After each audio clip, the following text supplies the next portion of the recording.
Всем привет! Видео про скрип подвески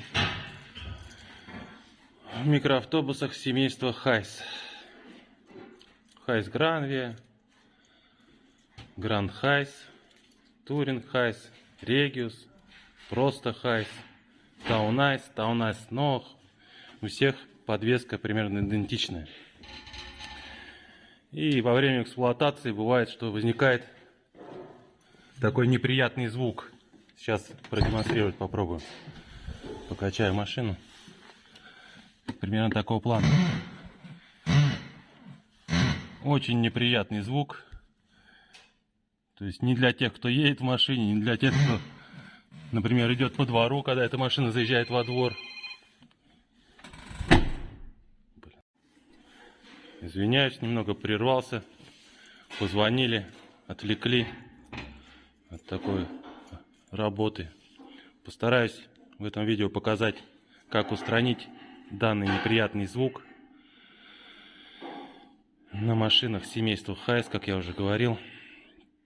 Дело в том, что подвеска на этих машинах передние и верхние рычаги, сайлентблок имеют, как это правильно назвать, сайлентблок у них винтовой. И эта подвеска должна шприцеваться. Сам искал в ютубе какое-то либо видео именно по Хайсам, ничего не нашел. Поэтому думаю, что надо снять, показать, мало ли кто-то ищет. Потому что видео есть про то, что ищут, откуда скрип, много. А то, что нашли и устранили, такого видео нету. То есть вот,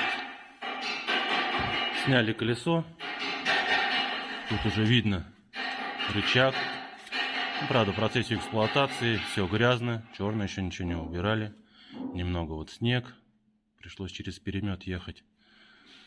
И вот в данном рычаге у нас есть несколько мест для шприцевания. То есть место под тавотницу. Здесь стоит заглушка. Видать плохо, конечно. Сейчас покажу на другом рычаге. И с той стороны тоже заглушка, которая выкручивается тавотница и шприцуется. Данная подвеска все-таки рассчитана на шприцевание, потому что я эксплуатирую такого плана автомобиль не первый год. И рано или поздно скрип появляется. То есть деталь требует смазки. Вот рычаг. Это снятый с другого автобуса.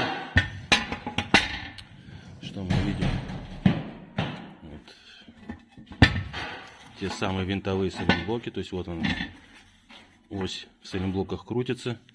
И вот у нас появилась та самая заглушечка, которую надо выкрутить тавотницу. И если не было заглушки, то надо вычистить грязь предварительно, чем вкрутить тавотницу. И прошприцевать. Но только не перестараться, чтобы вот эти самые пыльнички не надулись, не лопнули. Сохранить их в целости и сохранности. Вот здесь видно. И вот вторая заглушечка, тоже, которая выкручивается. Вместо нее ставится тавотница и запрессовывается смазка. Все. Смотрим дальше. Здесь вот место для шприцевания шаровой. Вот уже чуть-чуть очистили.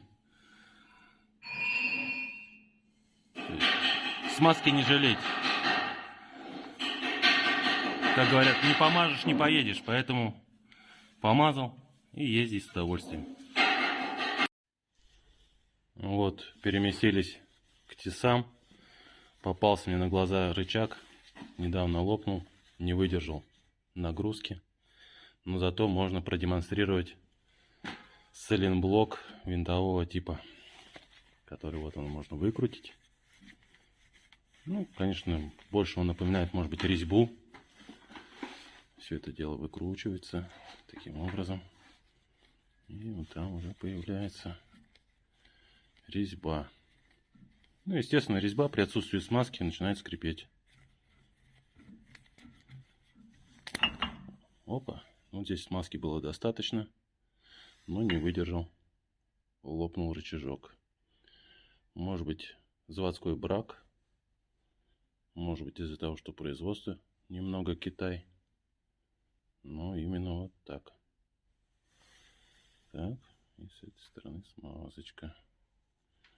Что-то не фокусируется. О. Вот так он выглядит. Вот такого плана сайлент-блоки. Запрессованы один раз, ничего не перепрессовывается. Шаровые опоры переделывают на волговские. Но сайлент-блоки надо мазать, тогда будет все нормально. Так, ну вот, что мы сделали. Как я уже показывал, сняли колесо, прошприцевали рычаг. Половина со стороны колеса, половина с этой стороны. И хочу показать, как теперь автобус не скрипит. То есть никуда он еще отсюда не уезжал. Только прошприцевали. Вот стою, опять качаю. И как обычно звонит телефон. Но скрипа уже никакого не слышно. Все.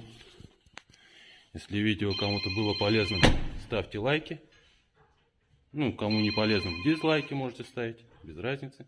Всем пока. Всего доброго.